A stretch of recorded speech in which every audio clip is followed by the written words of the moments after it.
Welcome to Straight Up Dog Talk, a new kind of podcast where no topic is off limits.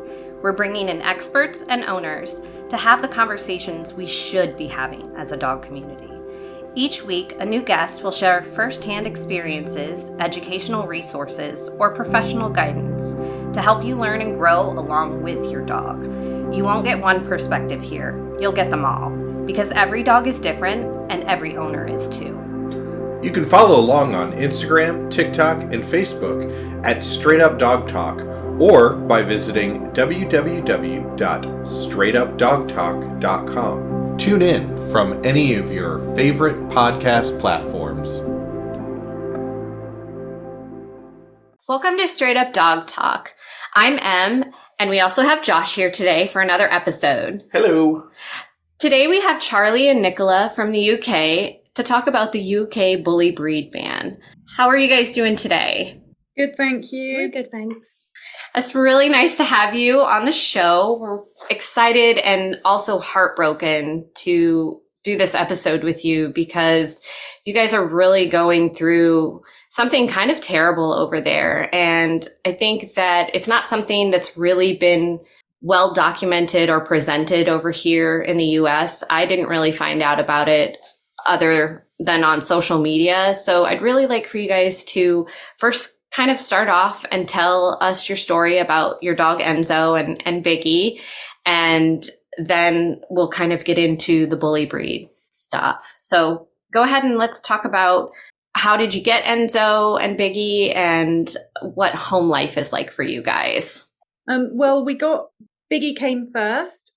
He's nearly 4 and we got him just before the pandemic. So effectively he is a lockdown puppy because he couldn't go out and then we went into lockdown. He's a bit of a character. And then Enzo came along last Christmas, actually on Christmas Eve. He came to us from one of my daughter's friends and he was just the guy that had him didn't want to sell him, wanted him to go to good homes, and that's how he ended up with us. I didn't want him and said no. So my daughter said, can you just stay for a week? And he's still here a year later.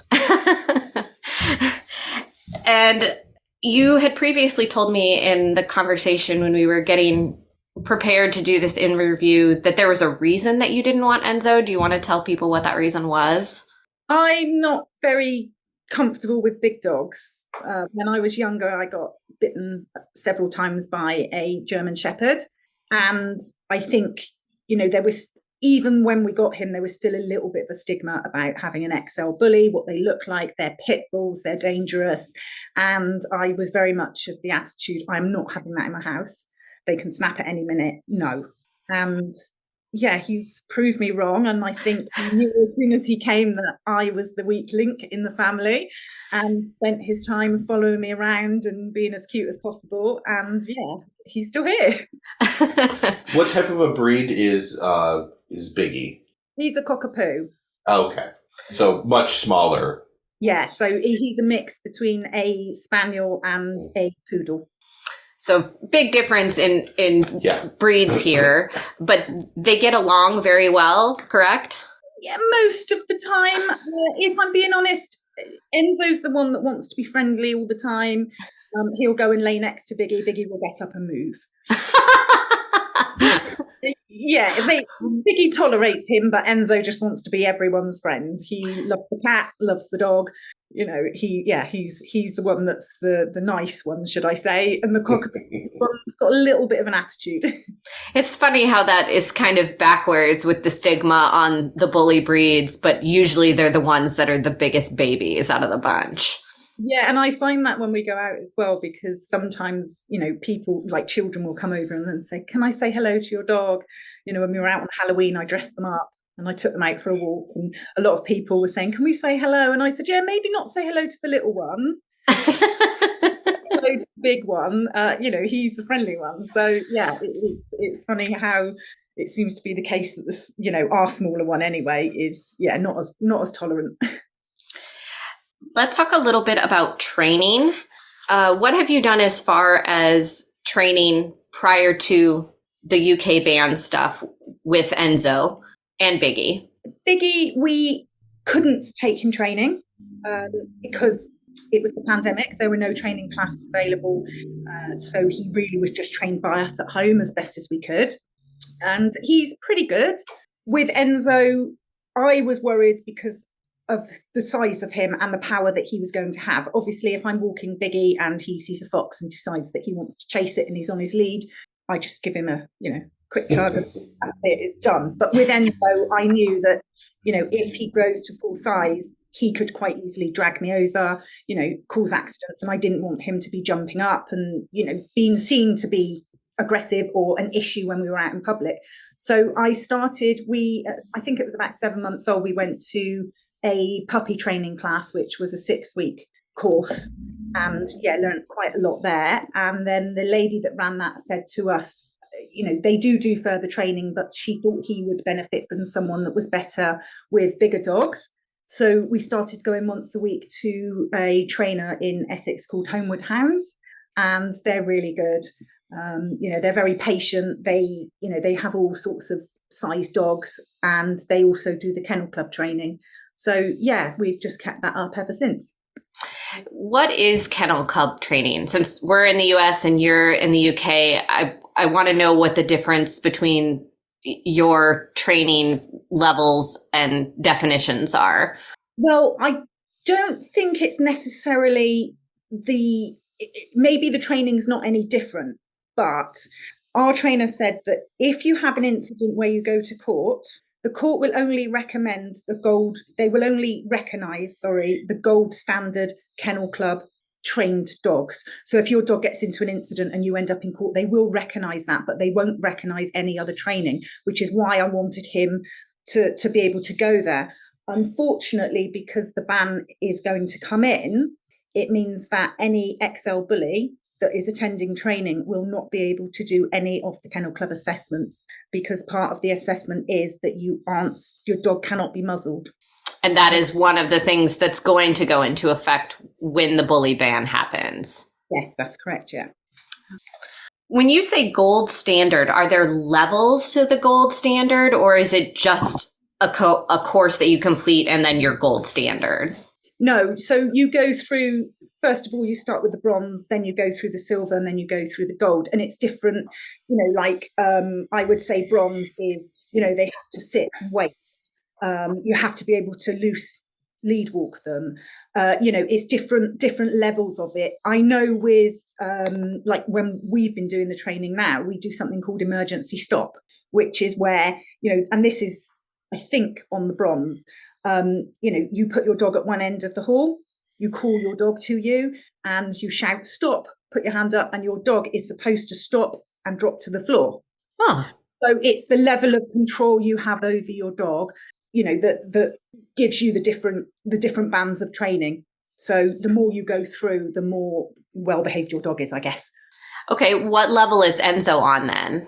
He's only on bronze, but he attends a class, because when I first went to the training, they said they didn't really think that it would be a good idea for Enzo to be in the lower, like the puppy classes, even though he was young.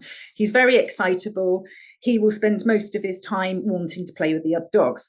So they've put him in with the gold standard dogs because they're impeccably behaved and they're not interested in Enzo. Oh. Enzo, therefore, sometimes he'll lay on the floor and creep towards them on his stomach, and the trainer will say, Enzo, I'm watching you, and Enzo will just stop as if he's not doing anything. Whereas the other dogs pay no attention to him whatsoever.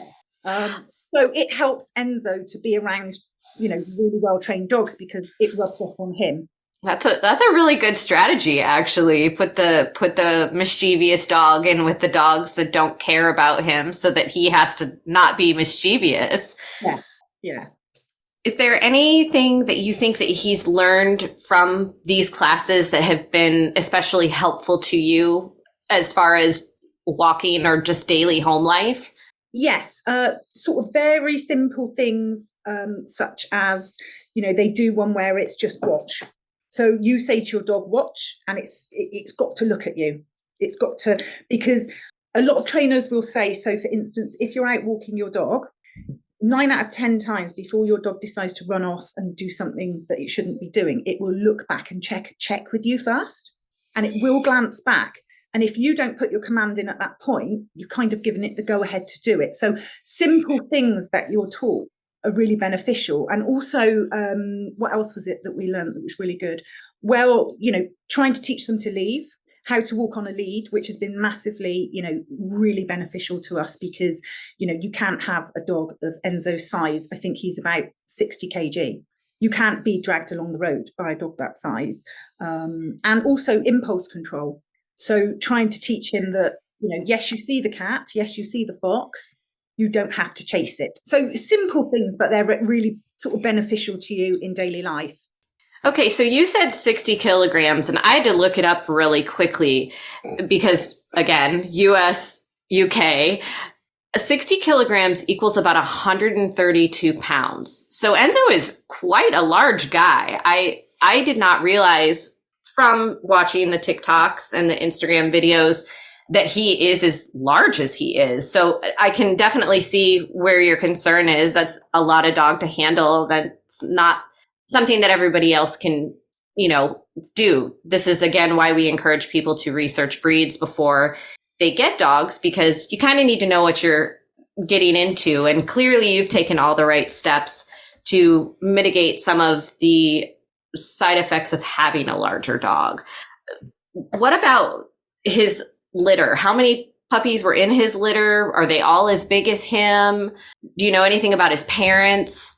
I do know the both of his parents came from homes, and the person that's got his mum, I think it is it his mum or his dad? The mum, he's still got her, and he's got one of the puppies. I'm not 100% sure. I think she had about 6 or 8 puppies, but I'm not 100% sure.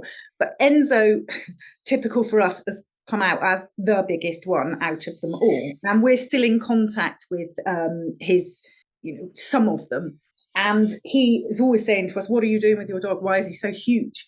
Now, the litter mates we know about are all considerably smaller than Enzo, and it's doubtful that they will come into the ban.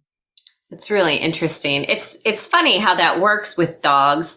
Something that is just knowledge that I know from being a vet tech is that when you breed dogs, the female dog should always be the bigger of the 2 dogs. The male dog should always be smaller, because when a female dog is carrying puppies, if she's too small for the type of dog that the male is, it can cause her to have problems with birth. It can cause her to die in birth. It can cause her to have C-sections, because she's not large enough to push the puppies out or carry the entire litter, so she can lose puppies, while she's pregnant. But that being said, it does happen sometimes. Fitz is from a litter of 2. His mother was rescued off the side of a road and had been hit by a car. She had to have her leg amputated, so she was a tripod. But his mom is only about 25 pounds, and his dad is about 35 pounds. And Fitz came out with his brother Jack, and Jack is only about 35 pounds, and Fitz is 50. So Fitz is bigger than his mom, his dad, and his brother. So as you can see, it does happen, but it is just one of those things that all of the dogs come from the same parents, just like humans, but the brothers and sisters can all be different. But that big of a weight range is just really strange, how there's always one that's really big and one that's really small.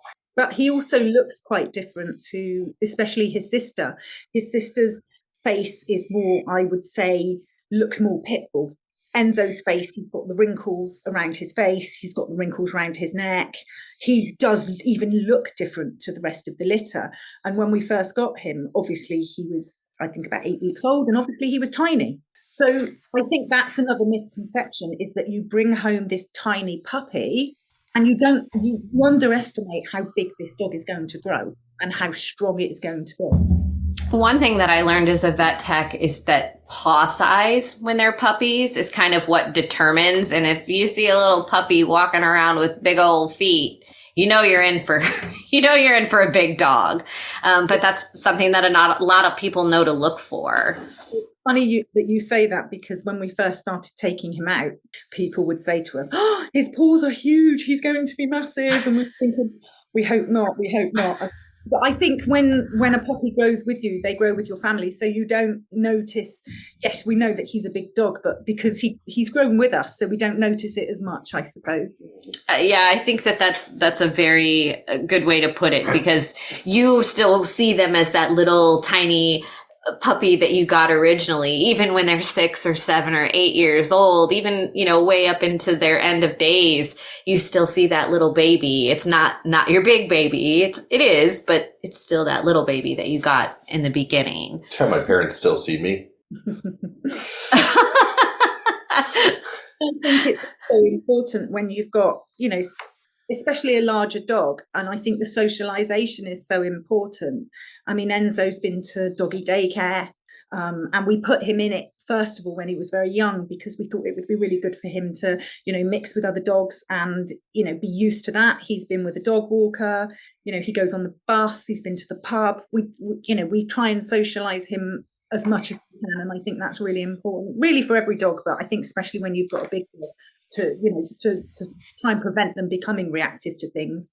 It is really, really important that you get them going early and that you properly socialize and that you have them interact with humans and all of that stuff. The problem is with reactivity is that it can show up at any point in life for absolutely no reason. You can be doing everything right. You can be doing everything consistently. And just one day out of nowhere, the behavior can change. And I think it's scary, but it's also something that people need to be aware of, because that's, again, knowing your dog, knowing their body language, knowing how they react to your commands and how well they follow your direction.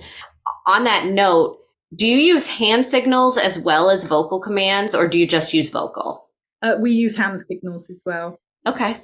Yeah, I also use hand signals and vocal commands. I think it just gives that extra edge to reinforce what you're trying to get the dog to do there. I really like that watch command. That's something that I would like to implement a little bit more with Fitz. Getting your dog to pay attention to you instead of other things. And like you said, in that right moment, it can be a vital command to use when a dog is running at you, when a person or a child is running at you, and you don't want your dog to freak out or run at them. But it's really good for when you're leaving the house as well. So not even necessarily say the watch command, but I don't open the front door until both the dogs look at me and engage with me, and then we go outside. Oh. So they don't drag me out of the door to go to their walk. They wait to acknowledge me, and they can sit there for 5 minutes until they do acknowledge me. And then once they do, it's the same with the watch command. It's look at me, engage with me, now we can go. That's really excellent, because I think that's a big contention point, is a lot of people do not train their dogs well when it comes to doors. I know plenty of dogs who will run out of the door, and if it's a large dog or a small dog, it doesn't matter. One, you risk it getting away and getting out and then being lost. But two, if there's somebody at the door, you don't know how the dog's going to react to that person. So training for thresholds is really, really important for any dog. It doesn't matter if it's a big dog or a small dog. So I think that's great that you do that and that you enforce that on a daily basis. One of the difficulties, though, that we're waiting to see at the moment is, although, the training place we go to, as I said, they're Homeward Hounds, amazing. When they first were started to speak about the XL Bully ban that was going to come in, I did call the trainer and I said, are we still welcome to come? And he said, absolutely, of course you are. The issue that we've got, when I spoke to him a couple of weeks ago, is when the ban comes in, will their insurance allow them to have ban dogs in the premises? And if they don't, or you've then got a whole issue that you might want to take your dog to training and now you can't, you're being prevented from doing so. Which I think this is where I start to already have problems with this ban that is happening. I have a lot of problems with the ban, but I had a problem with the name. the name of the ban. Yeah. So you have this dog that you're not supposed to have, but I looked at the website and it said that you cannot sell the dog, give the dog away, take the dog to a shelter, or just dispose of it. You literally have to surrender the dog to be euthanized if you don't want the dog. No options. It is illegal for you to choose any other method. Yeah, that's correct. And at the moment, the government are giving people £200 compensation to take their dog. Which I looked that up. It's $247 in America. I said this to Josh earlier. You could not pay me $247 for either of my dogs. You would probably have to kill me first before you could take my dogs away from me. I just do not understand how anybody for that little amount of money could trade over part of their family. I mean, my dog they're my heart. They're my children, for lack of a better term. They're my babies. I could not trade their life for $247, no matter how bad of a situation I was in. No, and the thing is, it yet again is going to be, obviously it's going to be the dogs that suffer. But some people have paid an awful lot of money for these dogs, thousands and thousands of pounds. People feed them raw diets, and it costs them hundreds of pounds a month to feed their dog. They really look after their dogs well. They spend well over £200 a month on food alone for their dogs. So I don't understand how this is any form of compensation in the first place, because it's not. And secondly, anybody that's got any dog, doesn't matter whether it's an XL bully or, I don't know, a cockapoo or whatever, that's the majority of people, that's your family. Nobody, and also a lot of vets here have said they will refuse to euthanize a healthy dog. They don't care if it's an XL bully, they will refuse to euthanize it. Unfortunately, there will be some vets that will do it because the government will be paying them to do it, and they're just going to side with the situation. And that's the unfortunate part, because it is, again, up to the veterinary office to have discretion. And again, you said insurance. I'm not really sure that we have, I know that we have dog trainers who are licensed, insured, bonded, all those things. But as far as I'm aware, we don't have any breeds here in America that are not allowed to be trained. Well, I think it's to do with the liability insurance won't cover breeds. That is one of the stipulations as well under the Act. You have to have, if you own an XL bully, you have to have third-party liability insurance. We've actually got it, luckily, and it was really reasonable for us to pay for that. And that covers up to £3 million worth of damage. That covers property, people. But this, once the ban comes in, you will not have an option. You will have to have that liability insurance. I wonder if the price for the liability insurance will go up for bully breeds just because they're going to be banned. If that's going to change, the profit margin for the insurance companies, because they can enforce. No, you're fine. I was going to say, I would imagine that it will, because over here in the UK, it's quite normal for us to insure our dogs for health care. So, you pay the policy, you pay the first £100 and the rest of it goes on an insurance policy, the same as you would your car insurance. In the UK, you cannot insure your XL bully. You cannot get health care for them. End of. That's it. No company will accept you. Insurance is newer here in the United States. You can get insurance for your dogs. I don't know that you can get liability insurance for your dogs. That's something that I need to look into, and we'll probably have to revisit on another conversation. But pet insurance over here, there's a lot of rules about how old the dog has to be when you put it on the insurance. By the time, pet insurance was more of a normal thing that people did here, both of my dogs were too old to be on it. So I don't personally have pet insurance. but I have Renter's insurance over here covers it. Renter's insurance covers pet liability. Okay. So, well, or if you own a house, like my house insurance would cover Artie in any damage. Okay. Well, that's good to know. But you guys have to take out separate policies for that. Yeah. And how much, again, did you say you paid for that for a year? It was only £25, so very reasonable. We don't know when the ban comes in, whether they will change the policy that exempts banned breeds, or you have to get a special policy for a banned breed. But at the moment, it does still stand at the standard £25 for the insurance. Okay, so getting into the bully ban here, you said that there are several different dates that things will start to take place, that depending on time limitations after litters are born or when the actual ban starts versus, when they have to be spayed and neutered and muzzle trained and all of those things. So let's start with when this goes into effect. So from the 31st of December 2023, that is when the ban will come into place. So from that date, there will be no breeding, selling, advertising, rehoming, abandoning. And if you own an XL bully, from that date, it has to be on a lead and muzzled at all times in any public place. Now, prior to the bully ban going into place, you can file for an exemption, correct? You can. You have got, so from the end of January 2024 is when the exemption process, so you have to apply by the end of January.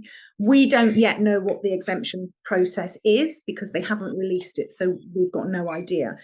But it's expected to cost about £92, so about $114. Once you go through the exemption process, again, we don't know what it is, your dog will go onto a list of exempt dogs, and it must be microchipped, neutered. It says it's got to be kept in a secure place, have the third party liability insurance. If you don't have it by that date, then your dog can be seized and the owner can face criminal actions. It's just unbelievable to me. And at any point in time after the ban goes into effect, if someone feels threatened by something that your dog or someone else's dog that falls into this category of dogs can be called, they can call the police and your dog can be taken in and tested and potentially euthanized. Is that correct? Yeah, we've got something here called the Dangerous Dogs Act, where it covers every single breed, but it says it's an offence to have a dog of any breed that is dangerously out of control. The issue you've had is you already at the moment have a certain amount of breeds that are already banned, and then the XL bully will join that breed. But the definition in the Act of out of control actually says any occasion on which there are grounds for reasonable apprehension that that dog will injure either a person or an assistance dog, whether or not it actually does. So your dog doesn't have to do anything. Somebody can call the police and say they were scared, there's reasonable apprehension, and you can get your police. I also looked up about the complaint online, and it said all it is one complaint and you can lose your dog. It's not even a multiple offense kind of thing. It's just, that's all it takes is one. That's it. Yes. But as far as it being, if it happens in a public location, they can automatically seize your dog. So like out in the park, in your front yard, at the grocery store, whatever it happens to be, if someone complains and you're out in public and the police come up, they can just seize your dog and that's the end of it. Yeah, that's correct. If you get a complaint where the police come to your home, they will ask to just look at your dog. The recommendations here by dog groups are do not let them look at your dog, tell them to get a warrant. Which yes. They do. I also read that they do have to have a warrant to come into your private property, but the warrant doesn't have to be specifically about the dog. And if they come in for any other reason with a warrant, to look into your house and then decide at that point that the dog is a threat, they can take the dog even if the dog isn't part of the warrant. That's correct. And also, if, say, for example, you get into an argument with somebody, you fall out with a friend, whatever the circumstances, and they take it upon themselves to report you to the police for having a dangerous dog. The police will come. You will have two choices. If they've got the warrant, you can put your dog into the police van yourself, or they will forcibly take it and put it into a police van. And then you've got to see a dog that maybe, is being caught with a pole, shoved into a van, into a cage. Some of these dogs aren't cage trained. A lot of dogs aren't. They're family pets. That's distressing for them. They're then taken and put into police kennels. When they're in police kennels, these are not very nice environments for dogs. Some people do get their dogs back. They look extremely underweight. Some of them have, trauma issues. The amount of time that they're left in the police kennels can be a considerable amount of time, solitary confinement for a long time. And the vets have said sometimes these dogs go into these kennels with no issues whatsoever. But because they've been in solitary confinement for such a long time and it's so stressful for them, by the time it goes to court and you're allowed to have your dog back, it's now got issues and it gets put to sleep anyway. Also, what they do, I have heard, is they will take your dog. You don't know where it's gone. They give you no paperwork as to what kennel. People calling every single day. I looked this up because they said that if they take the dog in for testing or if they seize your dog, they can keep your dog for 6 months to 2 years, that you are not allowed to visit, and you're not allowed to say goodbye if they decide to euthanize your dog. Not only are you not allowed to say goodbye, but there have been cases where a dog has been seized. The police have said to the owners of the dog or whoever is in the house at the time, you have to sign this piece of paper to say that we've seized your dog. They sign it thinking that's what they've done. They're then calling the kennels and the police to try and find out, where is their dog? Is it okay? Can we visit? The answer is no. And in some cases, they've put the dog to sleep the very next day that they've seized them. And they don't even tell you that they've done it because you've signed the piece of paper. That's just awful. Yeah, it's really horrible.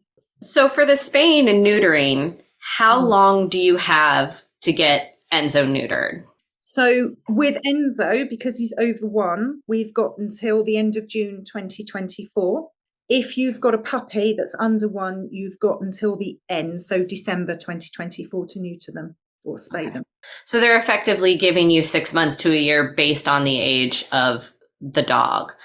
Yeah. I have heard that if after this 12/31/23 time period, when the ban goes into effect, if they find out that a female dog is pregnant with a litter of potentially bully breed dogs, that they will do an abortion on the dog. Is that correct? Have you heard that as well? I believe that's the case. And also, when we spoke just now about them taking your dog into police kennels, whilst they're in the police kennels, they neuter and spay your dog. Wow. So when it comes back, that's what's been done to it. No consent, no, in some cases, the dog, you do go to court and you get your dog back. And yeah, they've spayed them or neutered them. One of the other things that you and I talked about in a previous conversation, which I thought was really just kind of unacceptable, was that you said that even if your dog had a DNA test done and it shows no results of any of the bully breeds in the DNA test, that your government will not accept that if the dog looks like a bully breed. The DNA test is not relevant. This is where the issue is coming in with the breed-specific legislation, because it's not classed on DNA. We don't believe that they take it into account. I definitely never heard of it being taken into account. It's basically, if it looks like a bully, it is a bully. I think that's the hardest thing about all of this, is that, like you said, this is going into effect in just basically 2 months here, just under 2 months. 2 months. And you guys have there's clearly no definition. I've looked up information. I've looked on your government's websites. You guys clearly are trying to stay in the know because you're trying to stay ahead of this, because you don't want to lose your dog to this. And we don't want you to lose your dog to this. But there's too much there's too much open speculation here. There's too much unknown. And seems like for something that's going to kick in here at the end of the year on December 31st, there should be a lot more information out there about what is considered a bully breed. I mean, that was one of my producer notes that I just gave you as we went, is there's a lot of I believe, there's a lot of I have heard. And I mean, you've done the work, you've done the research, you've read the law, and it doesn't answer any of those questions. And by the time this episode airs, the ban will be in place. Just for a few days, it'll have been in place. Yeah. So hopefully by then there will be some more information. In the episode notes, we're going to provide the resources so that people can look at, what defines the bully breed. But as I said, I was looking at it earlier today, and I started measuring my larger dog Fitz, and the 20 inches high from the ground to the floor, he's 20 and a half inches. And measuring his shoulder blades and the length of his body and his snout. Now, he doesn't have like that blocky face that they're describing, so that would probably exempt him from it. Police officer who takes the dog. So it'll be the police who are doing it. If they say, oh, it's kind of blocky, he can be taken. There's no clear way of who's taking the dogs. Are the police doing it? Are they going to get a different agency? If your dog's over 20, is it inches? If it's a male and it measures 21 to 23 inches from the withers, and if it's a female, it's got to be 19 to 22. So any breed of dog who fits that is at risk, basically. Which that's the thing that just gets me the most, because you start talking about the breeds that we could include here. We're talking Mastiffs, we're talking Great Danes, we're talking St. Bernards, we're talking, anything large that's been bred with something else. A German Shepherd bred with a lab can have a big old blocky head. And now all of a sudden this is a bully breed. It sounds like, it's going to eliminate a lot of dogs over there, potentially. It sounds like they're trying to control what breeds are even over there. I know you guys.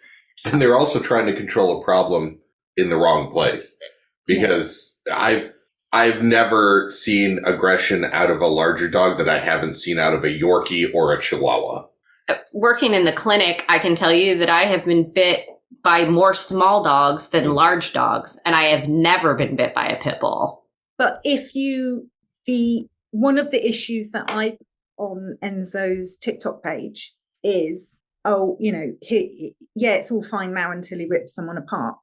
And I say, but you can get bitten by any dog. Yes, but if you're bitten by a Yorkshire Terrier or a Cockapoo or a Spaniel, it's just a bite. Whereas if you get bit by an XL bully, it's likely to kill you. But a dog bite is still a dog bite from an untrained dog. And that's where the issue is. You can't have a small dog running around biting people and say it's okay, it's a small dog. It's an adult dog. And there's a big difference between a bite and being mauled by a dog. That's two totally different things. Now, while it's still unacceptable for a big dog to bite and a little dog to bite, a bite is not the same as an attack or a mauling. Those are two totally separate things. And just to automatically assume that these dogs have to have a muzzle on their face because of the way they look, I mean, that's basically the definition of racism for dogs. Well, and I mean, going by that logic, okay, well, every man needs to have a chastity belt if they're out in public.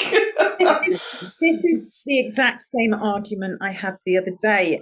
Somebody did come up to us and say that we should get our dogs if they don't like the look of it, because I asked them to recall their dog when we were doing some training. I said to the man, well, I don't like the look of you. It's not acceptable for me to run down the street screaming because I see a man and he's got the potential to rape me. The same as it's not acceptable for you to be, as I like to use the word, breedist towards my dog. I call it doggist, but it's the very same thing. Yes. Have you started muzzle training with Enzo? We have just started. He's not too keen on it. The reason that I haven't rushed to put the muzzle on him and take him out. First, when it was news of the ban first coming in, I did think that, oh, get the muzzle on him straight away. Now I've got the attitude, he can run around until the 31st of December with no muzzle on. I continue to muzzle train him at home and getting comfortable with him having it on his face. But he's just turned 1. He's going to live the rest of his life with a muzzle on his face. Anytime he's out in public. And I'm going to let him enjoy the time he's got. It's going to affect, he's not going to be able to play anymore, because it's not just the fact he's going to wear a muzzle. He has to be on a lead that I think it's no longer than 2 meters long. That's so sad. What about on private property? If you have a fenced in backyard, does he still have to have a muzzle on? No, he doesn't. He can play, or you can rent a private field and he can have his muzzle off, which is what we will probably do. Where we live is not, we live in London. There's not an abundance of fields here. So, we will have to travel out. I don't know if this will apply to you guys, because I don't know if it's live in the UK yet, but here in the US, there is a company called Sniff Spots. And it's people who rent out their backyards so that dogs can play in them, for people who have reactive dogs, can't go to dog parks, have dogs that are aggressive, all those kinds of things. So I would look on, they have an Instagram and a Facebook page. They have a website. The owner is somebody that I'm going to try to get to come on to the podcast at a later time to talk about it, because I think that it's a great mission, because there are so many people out there that can't take their dogs out in public for so many reasons, but don't have access to an area that their dog can safely play in. So it'd be really interesting to see if he plans on, or if he already is working on expanding that out into the UK. So take a look into that, and I'll look into it, and we can maybe revisit on that some more as well. Yeah, I will do. I have also seen people on social media saying that, they'll give free training to XL bullies, lead walking, muzzle training. Some people have said, they've got a field that they're quite happy for bully owners to use. So it is quite nice. I think it's a lot of people coming together, but still, it's still a shame for people that are responsible. And I have also got a concern that when this ban comes in, because I think it's something like estimated 100,000 bullies in the UK. Wow. If you've got to neuter your dog by June, that gives you not much time to do it when you're looking at that amount of dogs. And vets can only take 1 to 2 in a day due to their size. So how are you going to get around it? I mean, I suppose with female dogs, it's not so easy to tell, but male dogs walking around is a little bit easier to spot, isn't it? Yeah, it's absolutely much more visible. And depending on the size of the veterinary clinic and how many surgeries they do a day, and the veterinary field already being overloaded because of the shortage of veterinarians worldwide as it is, it's going to be just another problem that they're creating for you guys, in addition to all of this other stuff that you're already going through. Now, you mentioned before that they had to be kept in a safe area in the home. So do you kennel train him as well then? No, we don't kennel train him at home. He's got the run of the house. I can hear him. We can hear him snoring. That's great.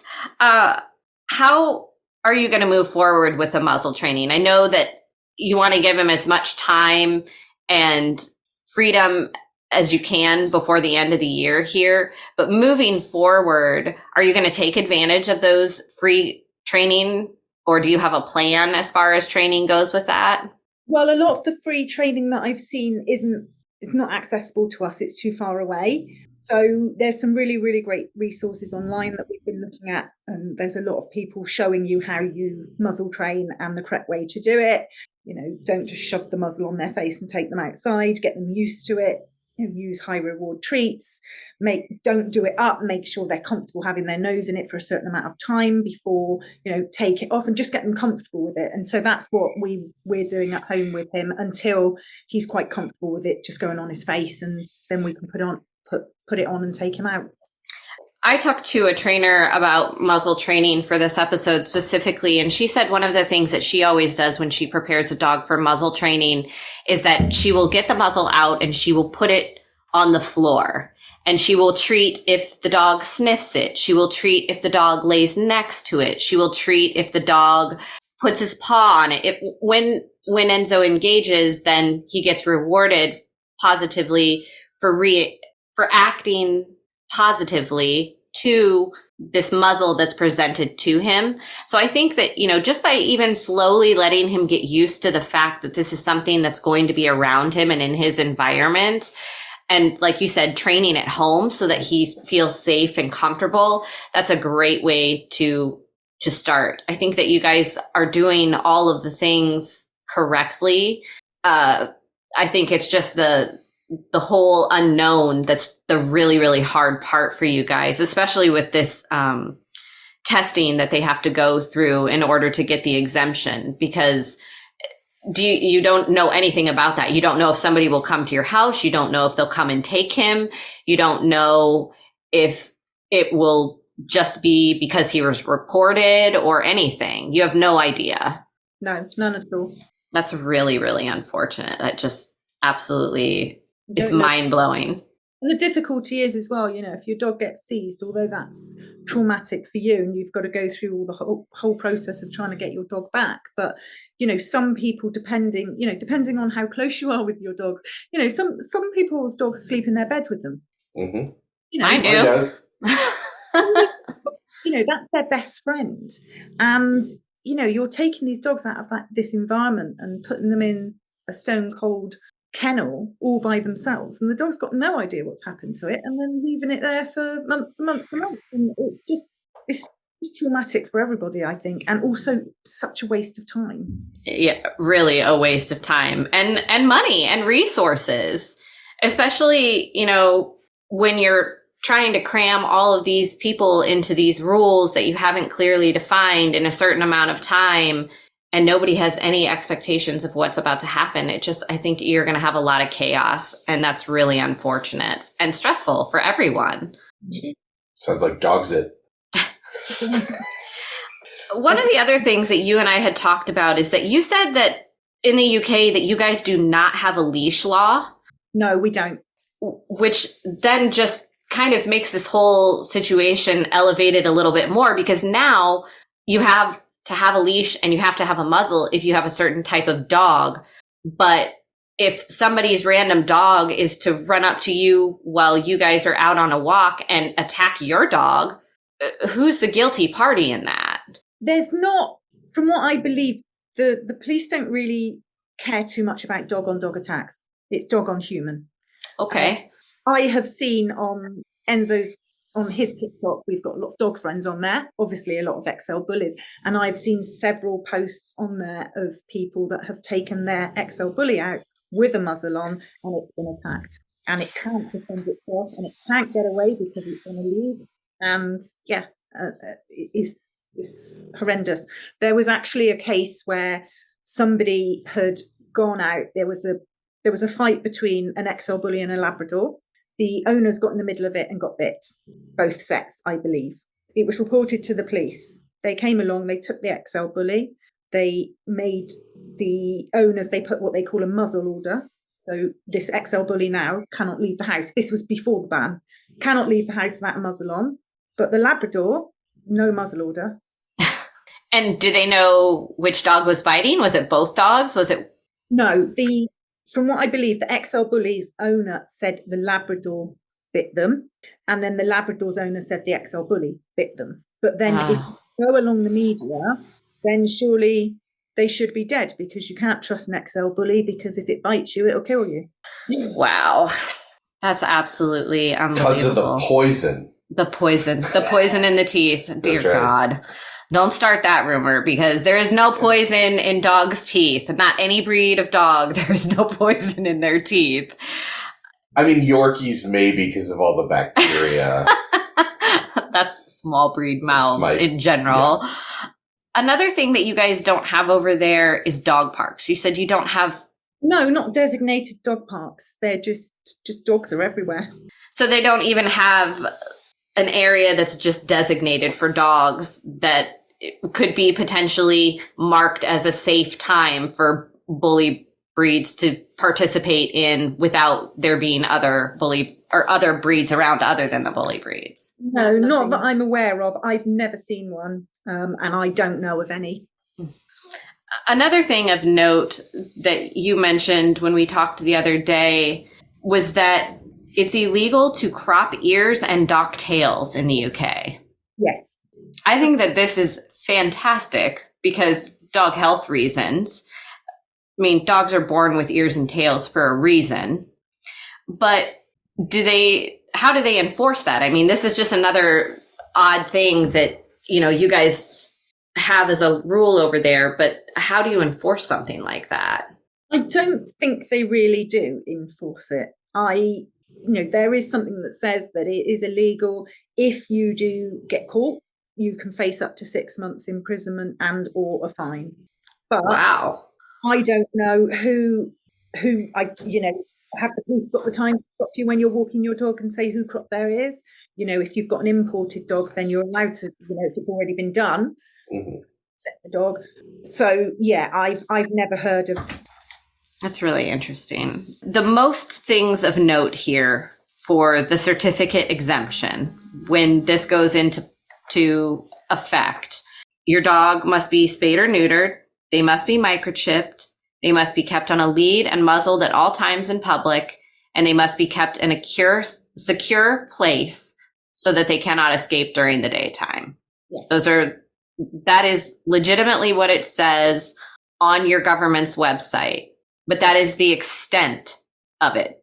Yeah. I word for word copy and pasted it into my notes because there is no definitions.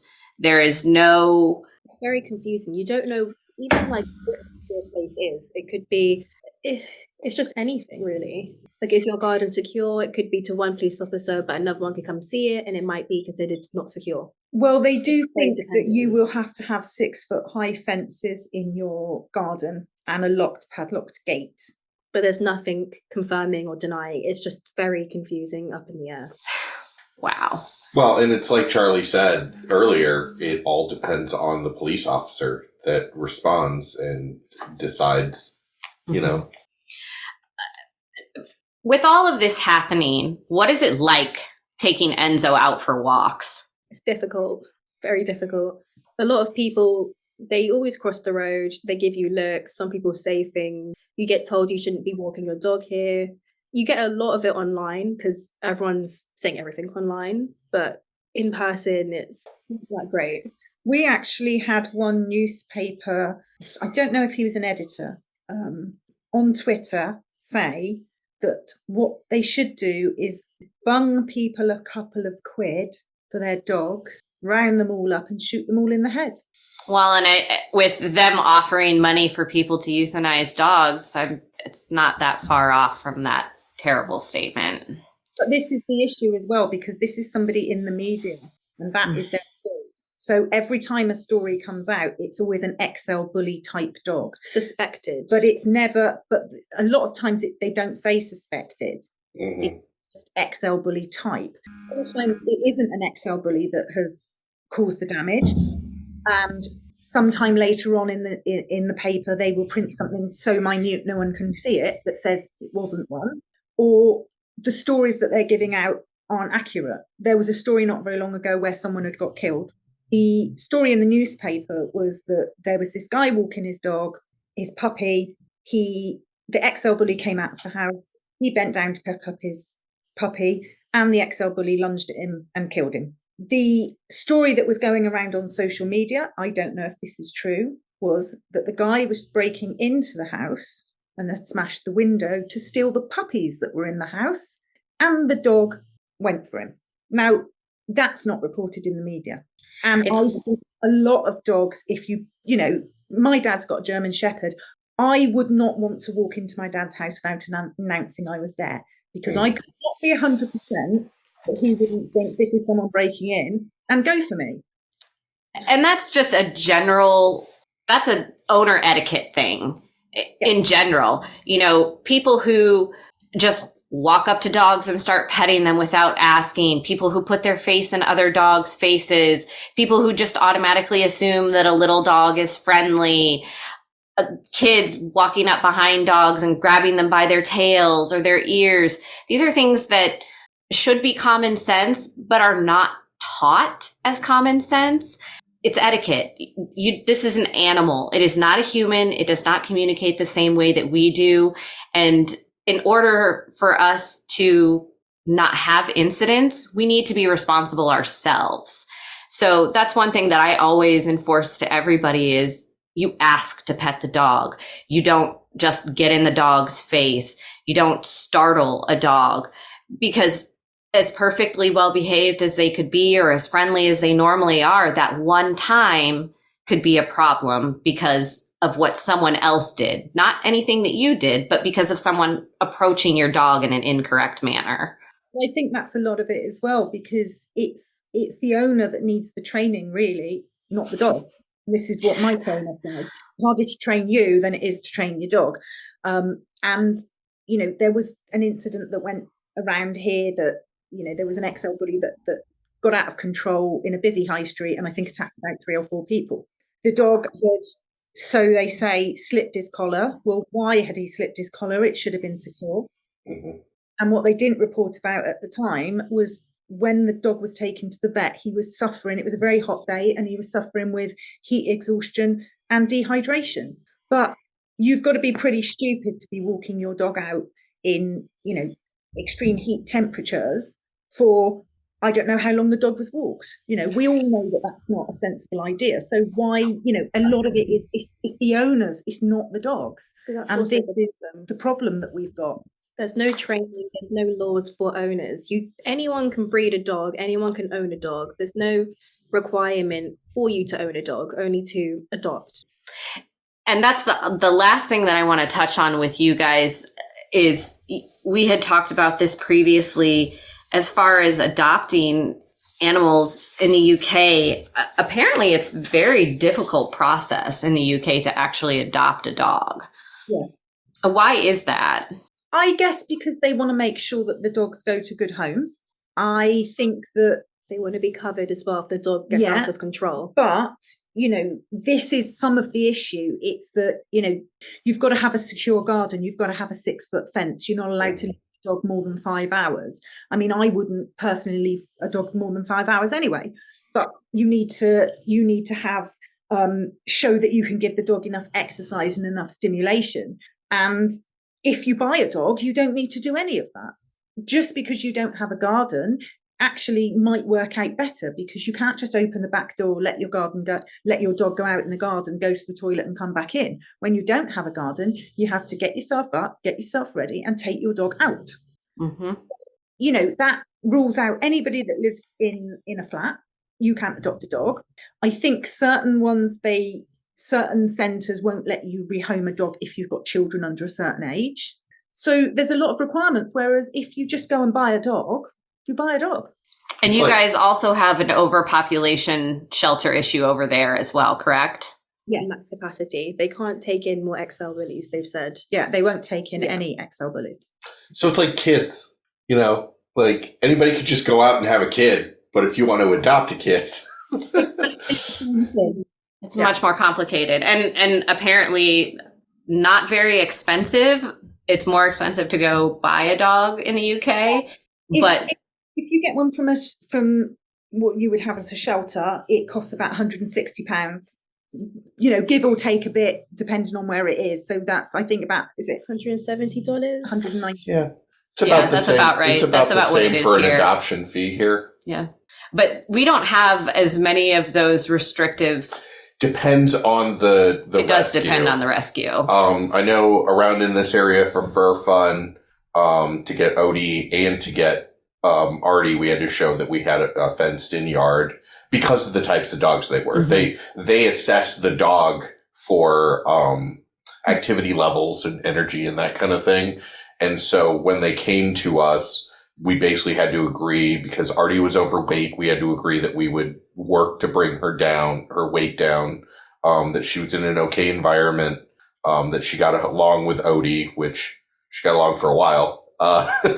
But, you know, there are higher end rescues, I'll say, that have more requirements, but then there are like shelters and things like that that just don't have the capacity for what they have. And so they'll tend to be a little more lax. Well, that was Toby for me. I mean, I went to a shelter and they had a $5 adoption day at the shelter for Toby. And he had bitten every single person that worked at that shelter. And they didn't even want to let me get him out. They basically made me sign every form except for the last signature on the adoption papers in order to like take him into a quiet room because they were afraid that he was going to bite me. And Toby's only 12 pounds. And as soon as he went into that private room with me and curled up and went in to sleep in my lap, they looked at me and they said, "Oh, you're taking him, right?" I mean, no questions asked. No, do you have a yard? Are you going to exercise him? Nothing. They just said, sign this paper, pay your $5 and take him. Yeah. It's I don't know. It's really difficult. One of the other issues as well that we didn't speak about was our social housing here. Mm-hmm.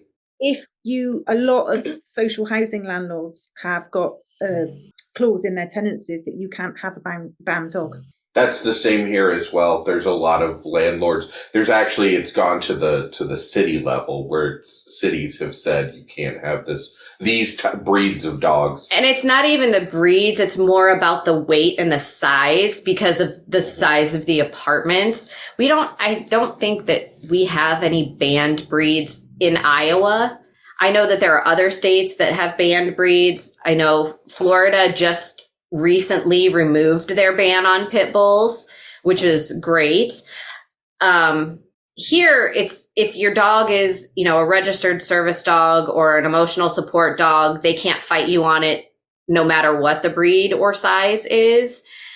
But depending on the size of the apartment, the number of occupants, all of those things, it sets a limit, and it's usually only 2 pets max. And that's, I think the weight range is usually 20 to 40 pounds max. Anything over that is really difficult to get into most apartment complexes. There are some that are not terrible about it or will allow you to have large dogs and even advertise for it.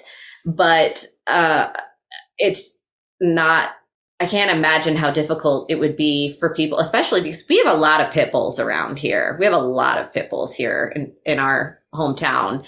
And if there were not apartment complexes that didn't allow large breed dogs, I don't know where a lot of people would live. That's the issue we've got. And I think it's really difficult because, you haven't gone out and bought or acquired a banned breed dog. Your family loving pet has become a banned breed dog. And now you're going to make the choice. Do you keep your home or do you live on the street with your dog?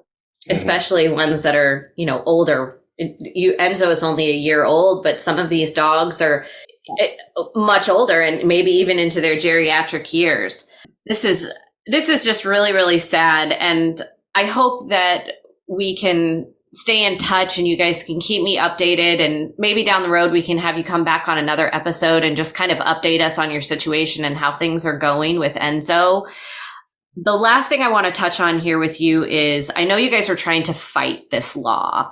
And here, obviously, in America, there are a lot of people who are with you on this. You have a lot of support over here, especially from the social media following. I've seen so many videos reposted about this. What is the best way that we can help you fight this? Okay, so the best way that people can help us is, as we know, the ban is at the moment going to go ahead. So even though the law has been written, it's not yet in place until the 31st of December. So we've got a very small window of opportunity to challenge.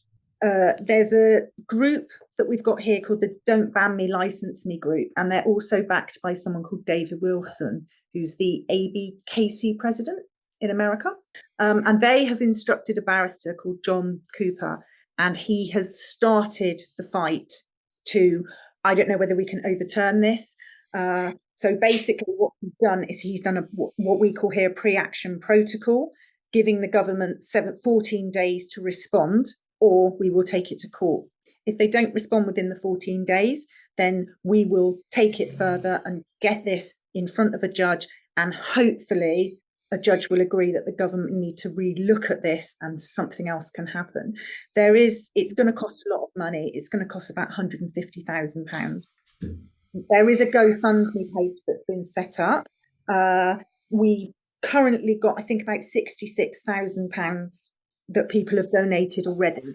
But if people really want to help, we really need donations, even £1, $1, anything that anyone can give. And if they can't afford to give, share it and, just get as many people donating as you can. And that's what we need right now. Okay. In the episode notes, we're going to have a link to the laws and the GoFundMe. And like I said, after this episode is published, it will be after the 31st of December.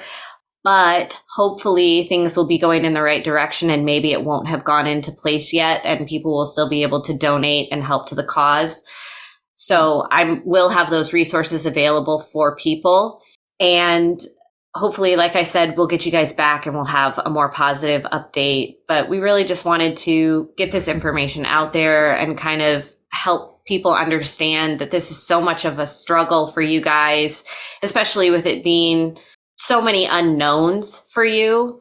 And so also doing my putting on my producer hat and kind of doing some research while we've been talking.